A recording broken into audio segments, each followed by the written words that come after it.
你是否曾有过这样的感受？每天被手机里的海量信息狂轰滥炸，脑海中像塞满了一团乱麻，想要抓住一个清晰的思路，却总是徒劳无功。或者在与他人争论时，明明觉得对方哪里不对劲，却又说不出个所以然来，最后要么憋着一肚子气，要么只能人云亦云。这种困扰其实反映了我们在信息时代面临的一种精神缺氧，我们缺少的正是清晰思考的能力。有一本经久不衰的思想类经典著作，被誉为能够为我们混乱的大脑供氧的入门指南。这本书篇幅不长，一点也不唬人，但它讲述的内容却是我们在这个信息爆炸、观点横飞的时代里最稀缺的一种能力。我们今天要谈论的这本书《DQ》麦克伦尼的简单的逻辑学，就是一本帮助我们建立这种底层能力的入门手册。它就像是给我们的大脑做一次系统升级，安装一个最基础但又最强大的防火墙，用来抵御那些混乱模糊，甚至是刻意误导我们的信息。这本书不教授什么复杂高深的公式，它只讲最基本的东西，讲那些我们以为自己懂，但其实一直在误用的思维规则。书中的作者开篇就告诉我们，逻辑学其实是一门艺术，也是一门科学。说它是科学，是因为它有一套自己的原理和规则，就像物理学有牛顿定律一样，逻辑学也有自己的基本定律，比如矛盾律、排中律等等，这些我们后面会慢慢聊到。而说它是一门艺术，是因为学习逻辑学的最终目的，不是为了让你背下一堆规则去考试，而是为了让你在日常生活中熟练运用，能像一个手艺人一样熟练自如地运用这些规则，把你的思想打磨得清晰、准确、有条理。一个真正的逻辑高手，他的思考过程是流畅的，他的表达是精准的，他能快速地发现别人话语里的漏洞，也能让自己的观点坚不可摧。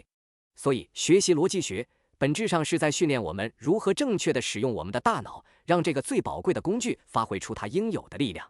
要学好逻辑这门手艺，第一步不是马上就去啃那些硬邦邦的规则，而是要先做好思想准备，把我们的脑子调整到一个适合逻辑思考的状态。作者把这个过程比作是耕地，在播种之前要先清理地里的石头、杂草，否则再好的种子也长不出好庄稼。我们大脑里的石头和杂草是什么呢？就是那些模糊不清的观念、想当然的态度、混乱的情绪。所以，逻辑思考的第一步是全神贯注。这听起来是不是有点像废话？谁不知道要专心啊？但这里的全神贯注不仅仅是说你在看书的时候别玩手机那么简单，它指的是当你在处理一个问题、一个观念的时候，你的注意力要完全集中在这个对象上。很多时候，我们之所以会犯逻辑错误，就是因为我们三心二意，脑子里同时装着好几个不相干的念头。比如你在跟别人讨论一个公共事件，你一边在听对方说话，一边在想晚饭吃什么，一边还在琢磨老板的眼神。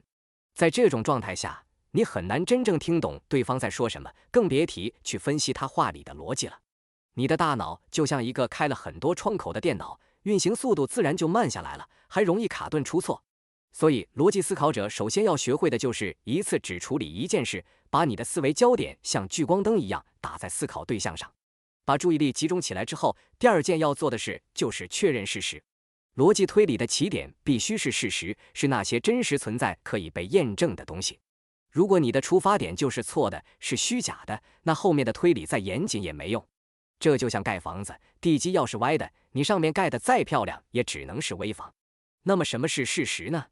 事实可以分为两种，一种是事物，一种是事件。事物就是那些客观存在的实体，比如一张桌子、一座山、一个人。事件就是由这些事物引发或者参与的行动，比如桌子被搬走了，山发生了雪崩，那个人正在演讲。事实还有一个特点，就是它的客观性，它不依赖于我们怎么看待它。比如一座山的高度是8000米，这就是一个事实，无论你觉得它高还是矮，它的高度都不变。所以，一个尊重逻辑的人，必须首先尊重事实。他会努力地区分什么是客观事实，什么是自己的主观感受。他不会把我觉得这个电影不好看当成是这个电影是烂片来论证。前者是他的主观感受，是观点；后者是一个试图描述客观事实的判断，需要证据来支撑。那么，如何确认事实呢？很简单，能用感官直接验证的就去验证。比如，你想知道外面是否在下雨，最可靠的方法就是走到窗边亲自看一看，而不是凭感觉猜测。对于那些我们无法直接验证的事实，比如历史事件或者科学发现，我们就需要依赖可靠的间接证据，比如权威的历史记录、经过同行评审的科学报告等等。总之，逻辑思考者在开口之前，会先问自己一个问题：我说的这些有事实依据吗？我的依据可靠吗？当我们确认了事实之后，下一步就是要搞清楚我们脑子里的观念是怎么回事。我们认识世界其实是通过观念来进行的。我们看到一只4条腿、会摇尾巴、会汪汪叫的动物，大脑里就形成狗的观念。这个观念就是我们对客观事物的精神印象。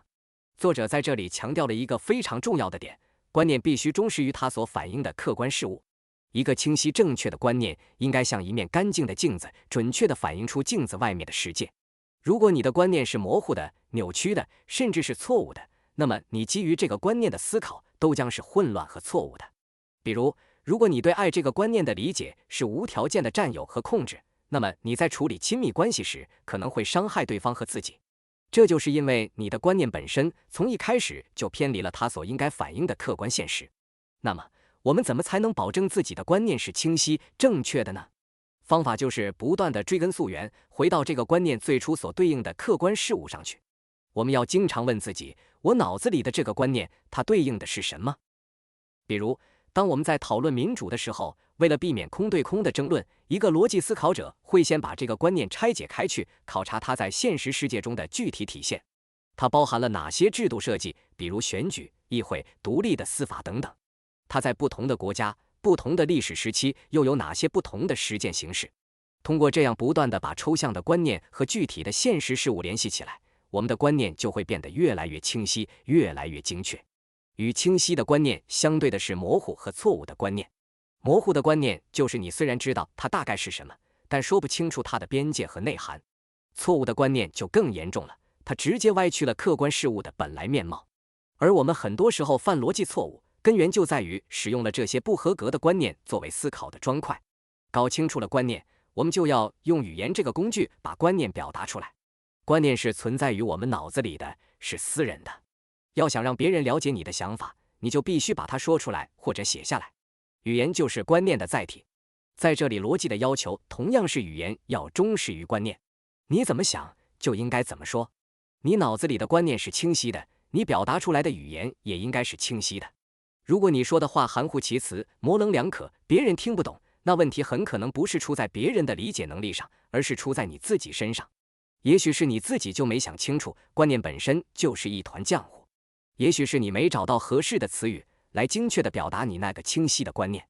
所以有效的沟通本质上是一个观念的传递和匹配过程。我把我脑子里的观念用语言编码传递给你，你听到我的语言后，在你的脑子里解码，形成你自己的观念。如果我编码准确，你解码也准确，那么你脑子里形成的观念就会和我脑子里的观念非常接近，沟通就成功了。反之，如果任何一个环节出了问题，就会产生误解。为了实现清晰有效的沟通，作者提醒我们要避免使用那些模棱两可、含糊不清的词语，要避免使用那些带有强烈感情色彩、容易引起误解的词语。一个逻辑思考者在表达时，追求的不是华丽的辞藻，而是精准。他会像一个外科医生使用手术刀一样，小心翼翼地选择每一个词语，确保他能切中自己想要表达的意思。总结一下，要为逻辑思考做好准备，我们需要完成4项基础工作：全神贯注地对待思考对象，尊重事实，以事实为思考的起点，确保我们脑中的观念清晰、正确、忠实地反映客观现实，使用精准的语言，忠实地表达我们的观念。这4项工作就像是逻辑大厦的地基，虽然看起来简单，甚至有些老生常谈，但只有把它们做扎实了，我们才能在上面搭建起宏伟而又稳固的推理宫殿。它们是我们进行一切有效思考的前提。当地基打好之后，我们就可以开始了解逻辑学最核心的部分，也就是它的基本原理。这些原理不多，但它们是整个逻辑学体系的基石，是我们所有逻辑推理都必须遵守的根本大法。它们就像是思维世界的牛顿定律，虽然我们平时可能意识不到它们的存在，但我们时时刻刻都在运用它们。一旦违反了这些原理，我们的思想就会陷入混乱和矛盾。第一个基本原理叫做同一律，它的表述很简单，事物只能是其本身。用符号来说就是是。这听起来是不是像一句正确的废话？苹果是苹果，桌子是桌子，这还需要当成一个原理来学吗？但这个看似简单的原理却非常重要。它告诉我们，任何一个事物在同一个思维过程中必须保持其自身的同一性。它的内涵和外延必须是确定的。你不能在讨论的过程中悄悄地改变一个概念的含义。举个例子，两个人争论什么是好人。甲说乐于助人的人是好人，乙说不对，上次有个人帮了倒忙，造成了更大的损失，他难道是好人吗？在这个争论里，乙就可能违反了同一律，因为甲说的乐于助人指的是出于善意，通常能产生好结果的行为，而乙举的例子虽然出发点也是助人，但实际上造成了坏结果，这跟甲所讨论的乐于助人内涵已发生偏异。他们俩说的乐于助人已经不是同一个概念了。这种错误在逻辑上叫做偷换概念。很多网络上的争论其实根源就在这里，大家吵了半天，最后发现彼此说的根本不是一回事。所以遵守同一律就是要求我们在思考和讨论时，必须确保我们所使用的每一个概念都有确定的、稳定的含义。第二个基本原理是排中律，它的意思是，对于任何一个事物，它要么存在，要么不存在，没有第三种可能。换句话说，对于任何一个命题，它要么是真的，要么是假的，没有中间状态。比如外面正在下雨这个命题，它要么是真的，也就是外面确实在下雨，要么是假的，也就是外面没有下雨，不存在一个既在下雨又不在下雨的中间状态。这个原理看似也很简单，但它为我们的判断提供了非黑即白的确定性。它告诉我们，在面对一个清晰的、有确定含义的命题时，我们不能含糊其辞，不能说可能对，也可能不对。当然，这并不是说现实世界里没有灰色地带，很多事情是复杂的，比如一个人是不是好人，很难用简单的是或否回答。但排中律针对的不是这种复杂的价值判断，而是那些可以被明确定义和验证的事实判断。对于一个事实判断，有就是有，没有就是没有。排中律就像一个逻辑的开关，它只有两个档位，真和假。它迫使我们做出明确的判断，从而让推理可以继续下去。第三个基本原理是矛盾律，也叫不矛盾律。它的意思是在同一时刻，某个事物不可能在同一方面既是这样又不是这样。还是用符号来说 ，A 不能同时是非 A。这个原理和同一律是相辅相成的。如果说同一律要求一个概念保持自身，那么矛盾律就禁止一个概念同时包含相互否定的两个方面。比如，你不能说这个圆是方的，因为圆这个概念的定义就内在的排除了方的可能性。一个图形它要么是圆的，要么不是圆的，它不可能同时既是圆的又是方的。这个原理是逻辑连贯性的保证。如果一个人在他的论述中前面说了一个观点，后面又说了一个与他完全相反的观点，还没有给出任何解释，那我们就说他自相矛盾了。一个自相矛盾的论述是不可能为真的，因为他在内部就瓦解了自己。比如一个人说我从来不说真话，这句话本身就是一个悖论。如果这句话是真的，那就意味着他至少说了一句真话，这就和他说的从来不说真话相矛盾。如果这句话是假的，那又是什么情况呢？你看，一旦违反了矛盾律，思维就会陷入这样的死胡同。所以，一个逻辑清晰的人，他的思想体系内部一定是和谐的，没有内在矛盾的。第四个基本原理叫做充足理由律，或者叫因果原理。他说的是，任何事物的存在都有其存在的充足理由。换句话说，任何事情的发生都不是无缘无故的，它要么是另一件事的结果，要么是它自身就能够解释自身的存在。这个原理其实是我们人类理性的一个基本信念。我们总是相信凡事有因。当我们看到一个现象，比如树叶变黄了，我们就会自然而然地去寻找它背后的原因，比如季节变化、水分不足等等。我们不会满足于它就是变黄了这样一个简单的描述。充足理由律就是这种求知欲在逻辑上的体现。它要求我们在接受任何一个判断或者结论时，都要去寻找它背后的充足理由。这个理由可以是一个或者多个已经被证实为真的命题。比如你得出结论，我的朋友小明在家，你不能凭空这么说，你必须给出理由。比如我刚刚给他家打电话，是他接的，或者我看到他家的灯亮着，而且他的车停在楼下。这些理由就构成了你那个结论的充足理由。这个原理是所有科学研究和日常论证的基础。我们提出一个假设，然后去寻找证据来支持它。这个寻找证据的过程，就是在为我们的假设寻找充足的理由。反过来说，如果我们找不到任何理由来支持一个观点，那么我们就没有资格去相信它。这四个基本原理，同一律、排中律、矛盾律和充足理由律，共同构成了逻辑思维的骨架。它们就像是坐标系里的 x 轴和 y 轴，为我们混乱的思绪提供了一个定位和导航的框架。它们本身是无法被证明的，因为它们是所有证明的基础。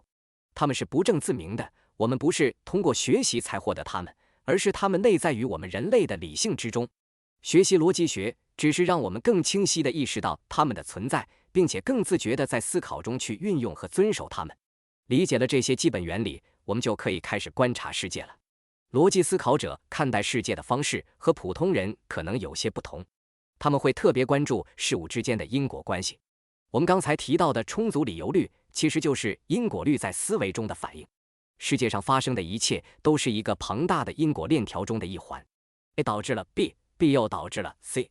理解了这种因果关系，我们才能真正理解这个世界，才能做出有效的预测和决策。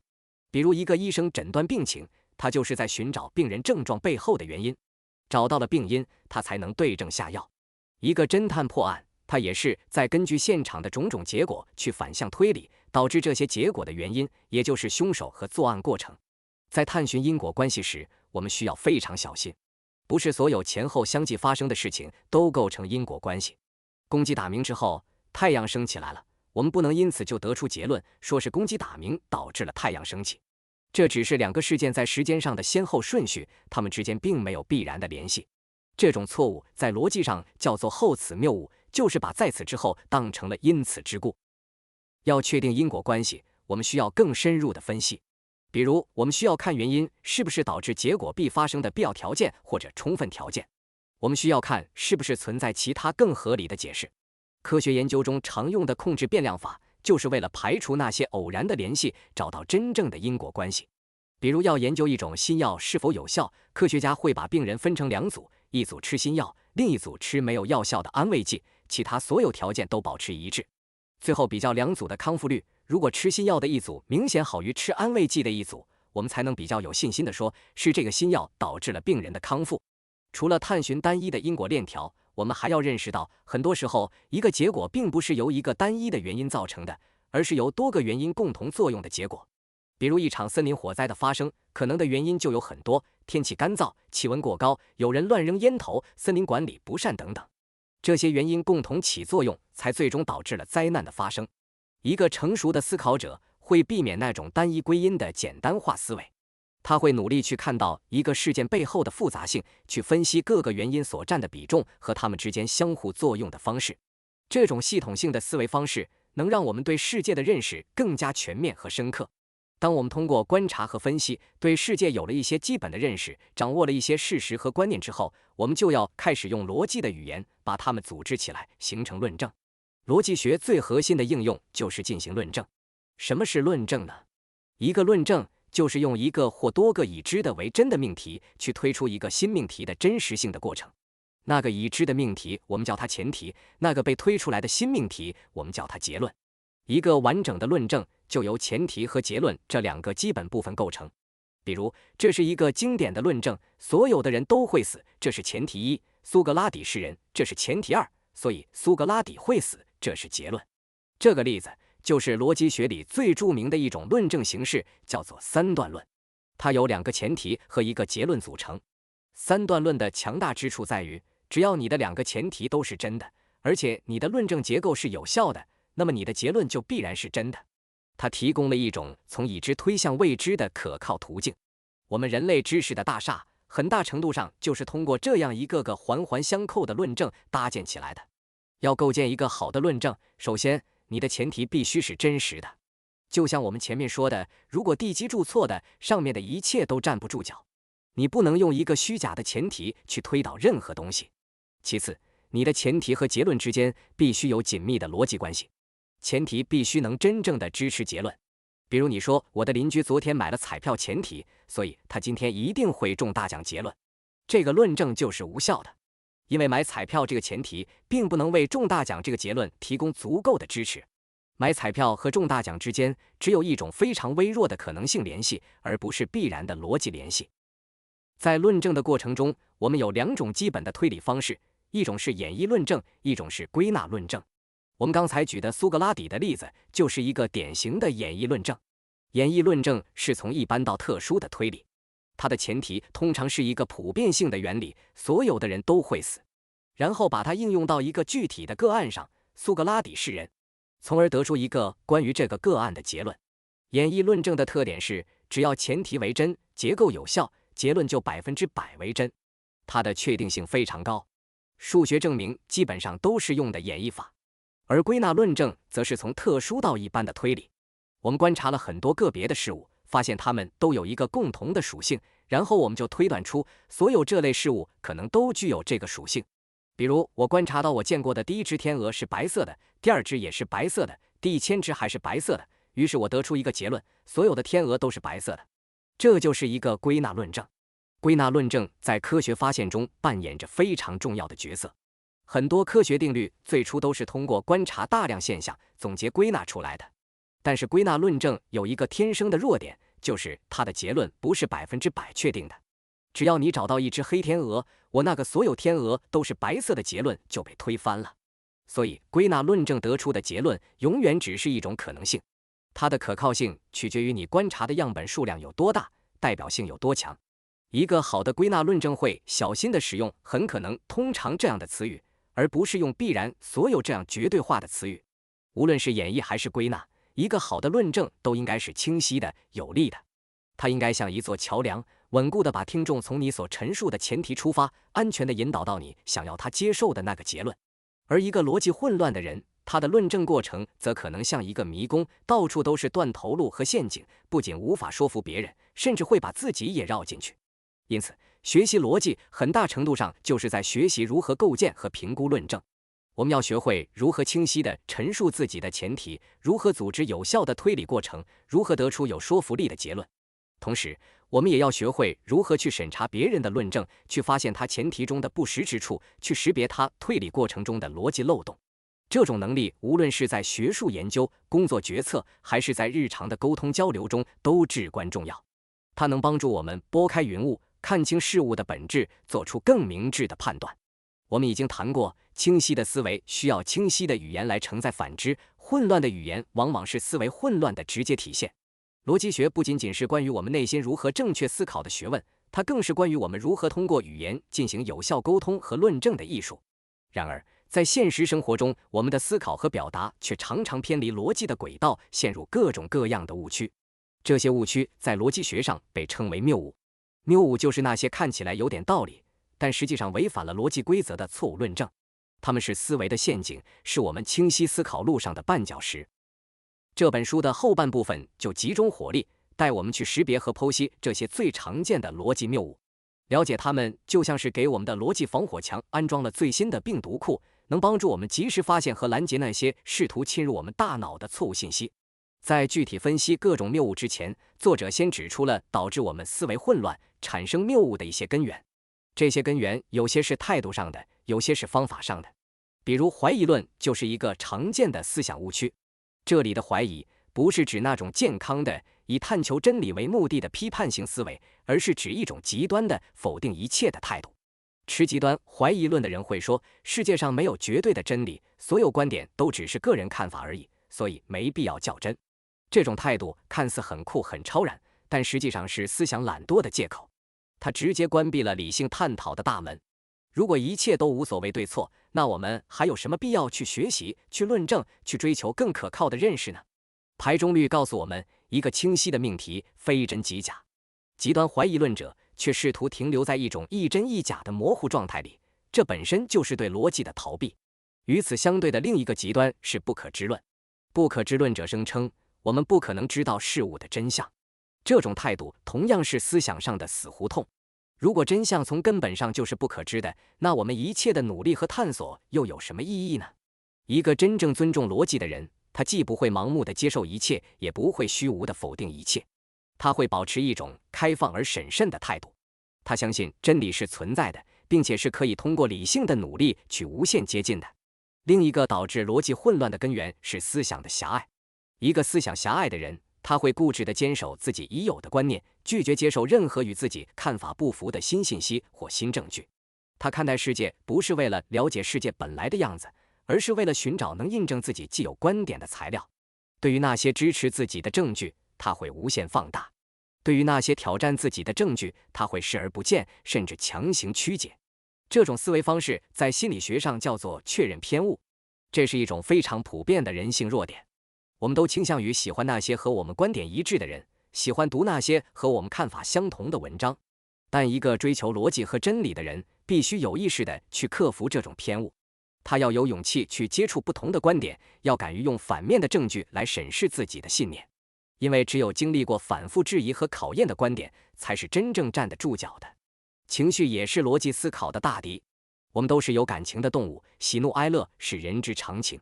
但是在进行严肃的论证和判断时，我们必须学会把事实和情感分开。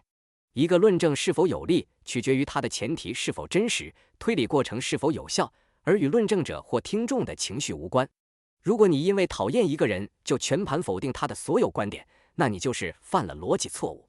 反之，如果你因为喜欢或同情一个人就无条件地接受他的所有说法，那你同样是犯了逻辑错误。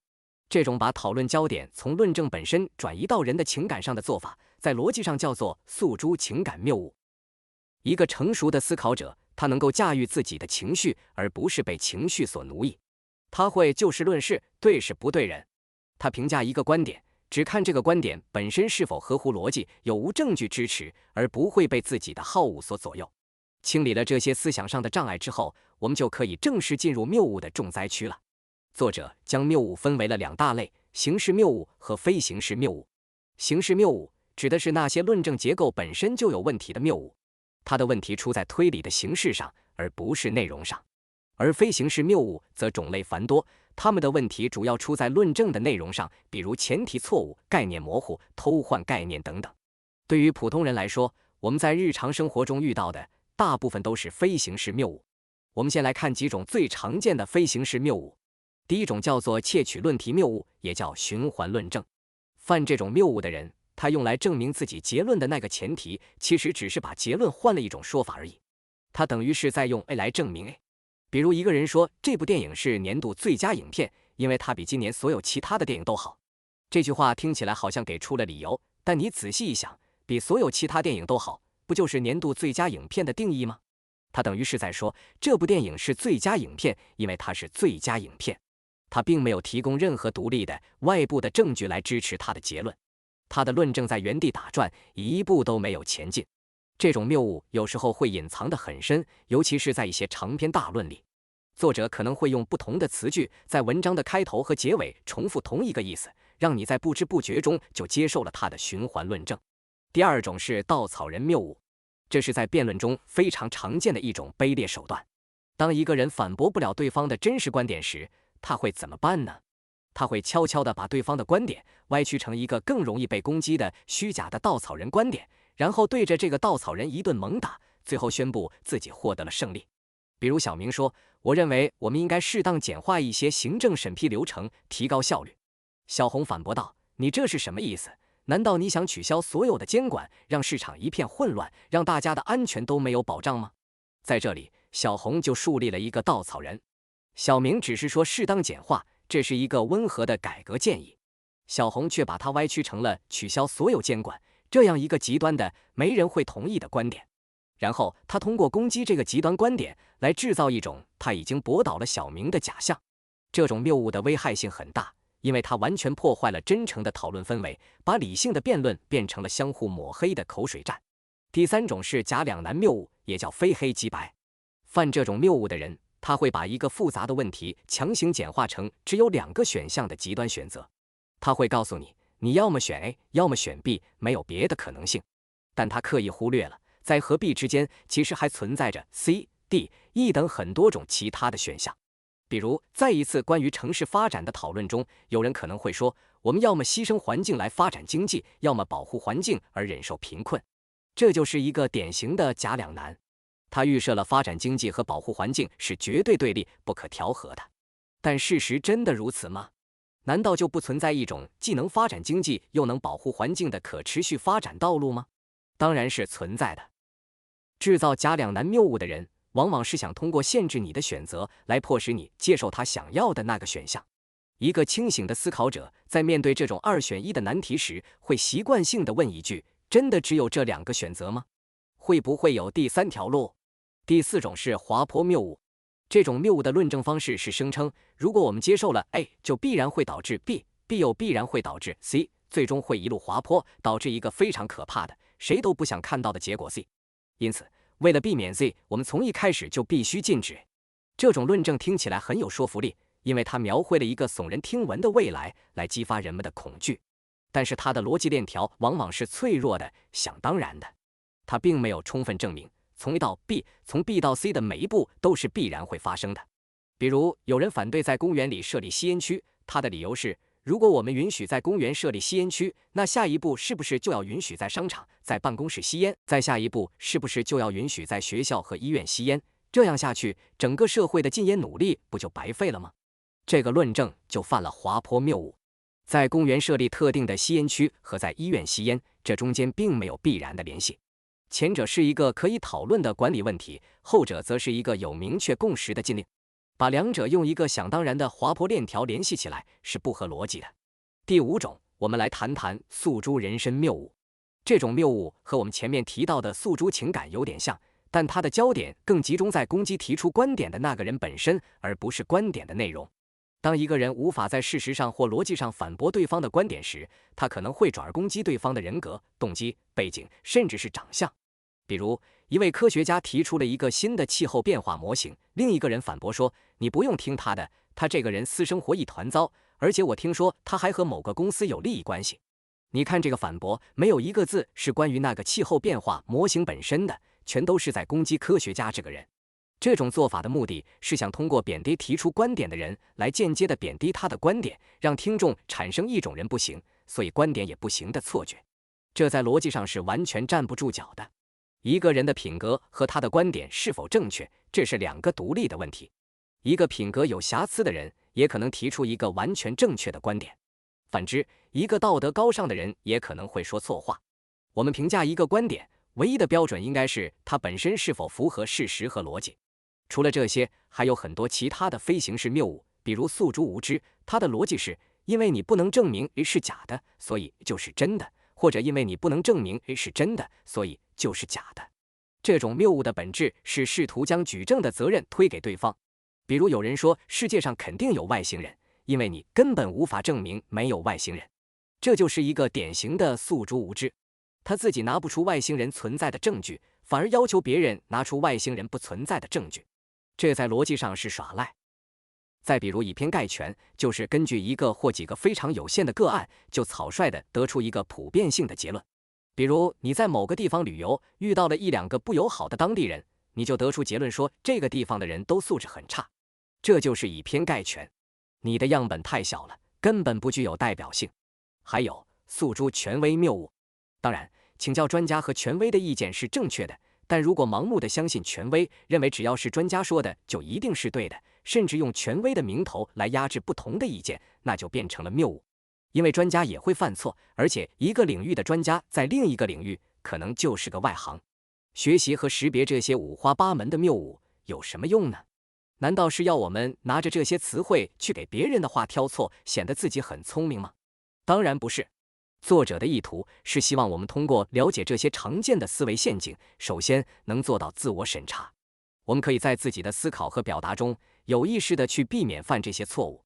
当我们想提出一个观点时，可以先用这些谬误的清单来检查一下自己，我的论证是不是循环论证？我有没有不自觉地歪曲别人的意思？